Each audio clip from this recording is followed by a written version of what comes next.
बिस्मिल्लाहिर्रहमानिर्रहीम अस्सलामु अलैकुम रहमतुल्लाह। जब से ये हुकूमत बनी है तब से इस्टेब्लिशमेंट की जानिब से इनको मुख्तलिफ़ औक़ात में मुख्तलिफ़ ज़िम्मेदारियाँ दी जाती हैं और 6 महीने हो गए हैं कि इनसे कोई ढंग का काम नहीं हो रहा।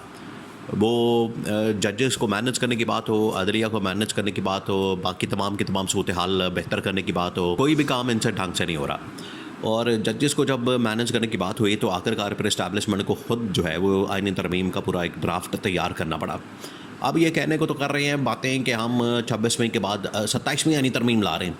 वो कभी ख्वाजा आसिफ आ जाता है, कभी राना सनाउल्लाह बातें करता है, कभी एहसन इकबाल तो खैर बहुत बड़ा कोई अरस्तू अपने आप को समझता था, वो तो गायब ही हो गया मंजर से। उसको पता है कि ये इस स्यापे के अंदर हम पड़ गए हैं और इस तरह की जाली हुकूमत हमारे गाटे फेट हो गई है, चलती चलती हमारी कोई नहीं, बात हमारी को मानता नहीं। और एहसन इकबाल तो बिल्कुल साइड पर हो गया। 2-3 बच्चों को इनके पास लोग बचे हैं, जिसके अंदर एक अताउल्लाह तारड़ है, लॉ मिनिस्टर है, और राना सनाउल्लाह है, या फिर ख्वाजा आसिफ है। ये 4 टोटल इनकी नून लीग हुकूमत में। हालांकि जब कोई पार्टी होती है, जमात होती है, तो उसके पास सैकड़ों नहीं हज़ारों लोग होते हैं तर्जुमानी करने के लिए। उसकी वजह होती है कि हुकूमत का शस्का होता है, हुकूमत वो बंदा आ जाता है, हुकूमत में आ जाता है, तो हुकूमत के बड़े मज़े होते हैं, याशियाँ होती हैं, लल्ले तलल्ले होते हैं। लेकिन ये वाहिद हुकूमत है, इनकी तर्जुमानी करने के लिए नून लीग के अंदर भी कोई बंदा तैयार नहीं, ना कोई ज़िम्मेदारी लेने को, कोई वज़ीर बनने को, कोई मशीर बनने को, कोई किसी किस्म की ज़िम्मेदारी इनका दिफा करने को कोई सामने नहीं आता। बिल्कुल वहाँ पर कैद पड़ा हुआ है। ये इनकी हालत है। पीपल्स पार्टी और इनकी जो इत्तेहादी जमातें हैं वो तो बिल्कुल ही सामने नहीं आती। इत्तेहादी जमातें तो खुद आके टीवी टॉक शोज़ के अंदर इनके ऊपर लान तान करती हैं। उनको पता है कि ये इतने काबिल नहीं है, इतने नाअहल और इतने निकम्मे लोग आकर ऊपर बैठ गए हैं कि इनके ऊपर लान तानी बनती है। अब मसला असल में इस्टेब्लिशमेंट ये सारा महसूस कर रही है, दबाव भी और प्रेशर भी, और जो आलमी सतह से भी आ रहा है और अंदर से भी आ रहा है, मुल्क से भी आ रहा है और अंदर इदारे के अंदर से भी आ रहा है। ये प्रेशर है, इसके ऊपर कोई गद्दारी की बात नहीं, बगावत की बात कोई नहीं है। इसके अंदर कोई ये प्रेशर हर इदारे के अंदर होता है। जैसे अभी आपने देखा कि जब कादी फाइज़ ईसा ने पिछले 1 साल से 2 नंबरियाँ मुसलसल कर रहा था, मुसलसल उसकी जानिब से हो रही थी, हुकूमत के लिए सहूलतकारी, उसके लिए 2 नंबरियाँ, तो फिर अंदर जजेस जो थे वो फट पड़े।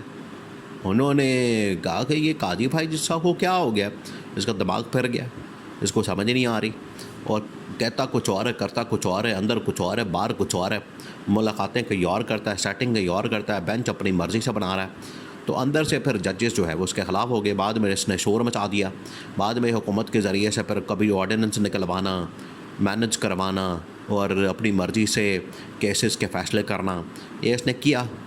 तो अंदर जजेस जो है वो ख़िलाफ़ हो गए थे। अब देखें, पब्लिक भी उसके ख़िलाफ़ है, आवाम भी उसके ख़िलाफ़ है। तो ये मसला होता है जब आप एक गैर कानूनी, गैर आइनी ट्रैक के ऊपर चलते हैं, तो ना सिर्फ इदारे के पहले इदारे के आपके अपने लोग आपके ख़िलाफ़ होंगे, बाद में पब्लिक आपके ख़िलाफ़ हो जाएगी। ये मसला होता है। अब इस्टेब्लिशमेंट को इस बात की बड़ी फ़िक्र है और अदलिया ने भी इस बात का इज़हार किया। अदलिया ने भी कहा कि देखें, जो अदलिया की असल जो सपोर्ट होती है, अवाम की सपोर्ट होती है, क्योंकि अवाम उनके ऊपर एतमाद करती है कि ये इंसाफ का इदारा, हमें यहाँ से इंसाफ मिलेगा। और जस्टिस अतर मिनल्ला ने भी 1-2 दिन पहले जो ये मामला था इंफॉर्मेशन तक एक्सेस रसाई का, उस केस के अंदर उन्होंने बड़ा एक वजाहती नोट जारी किया है उर्दू ज़ुबान के अंदर।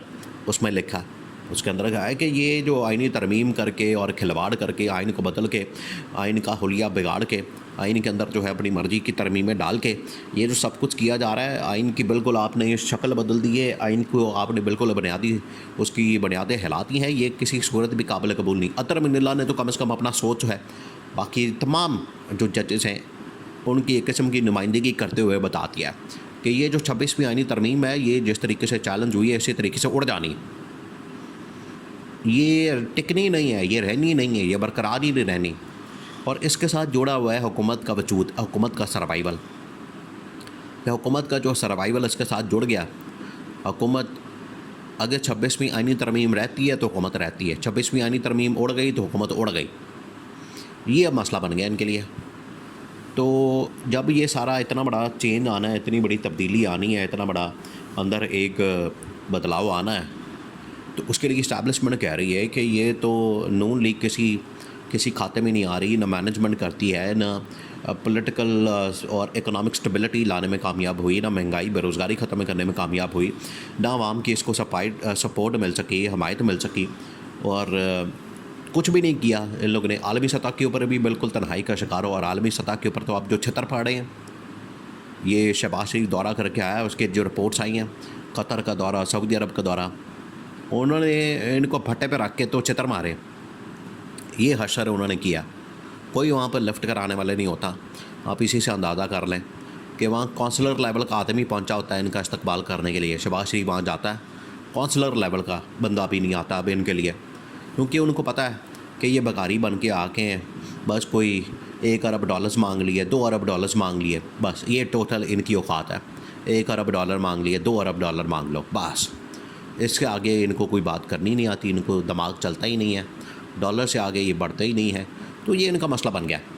इस्टेब्लिशमेंट ने देखा कि अब इमरान खान ने तो मुल्क के अंदर ऐलान कर दिया तहरीक का, इमरान खान ने तो ऐलान कर दिया जलसे जुलूसों का, इमरान खान तो आ गया फ्रंट फुट के ऊपर, उसने तो अपना बल्ला पकड़ लिया, उसने तो पैड कर लिए, उसने विकेट के ऊपर आ गया, और अपने खिलाड़ी उसने कहा है कि सारे निकलें बाहर, और पूरी उसने टीम तैयार कर ली है, फील्डिंग सेट कर ली है, उसने सब कुछ अपना तैयार कर लिया, उसने लोगों को भी कॉल दे दी है कि इंतज़ार करें मेरी कॉल का। तो ये जो तमाम चीज़ें हैं, इस्टेब्लिशमेंट ने जब इसके ऊपर गौर व फिक्र किया है तो उनको अंदाज़ा हुआ है कि अगर ये वाकई में मूवमेंट शुरू हो गई। देखें, ये जिन दिनों में 10, 12, 15 अक्टूबर के दरमियान ये जो 4-5 दिन का मामला था, जिन दिनों में डी चौक के अंदर एहतजाज पूरे मुल्क के अंदर, पूरा मुल्क एक किस्म का 5 से 10 दिन के लिए सारी की सारी तवज्जो उस तरफ चली गई थी। ये इमरान खान की स्ट्रेंथ है कि इमरान खान जब कॉल दे दे तो 10 दिन के लिए तो आप समझें कि मुल्क पूरा शेल हो जाता है, मुल्क पूरा जाम हो जाएगा, पहिया जाम फिर मामलात हो जाते हैं।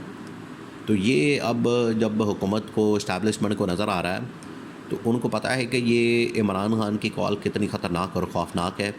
इमरान खान तो 126 दिन के लिए मंडी डा के डी चौक में धरना दे के बैठा रहा, तो ये इस हद तक ख़तरनाक आदमी है। और अब वो 1.5 साल से जेल में है, तो उसके साथ कम्युनिकेशन, बातचीत, डायलॉग बहुत ज़रूरी हो गया, और इस हुकूमत का ख़ात्मा ज़रूरी हो गया। जितनी देर तक इसको आपने घर नहीं भेजना, और ये कादी फाई जैसा इस हुकूमत के साथ जुड़ा ना, देखें क्या हशर हो रहा है उसका।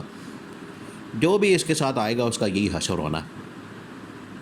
और अगर ये सारी मनसूबाबंदी ये हुकूमत वाले ख़ुद उसके ऊपर डाल देते हैं और बंदा फारिग हो जाता है, तो इस वजह से इस्टेब्लिशमेंट तो अब इनसे जान छुड़ाना चाहती है, और वो छुड़ा के रहेगी।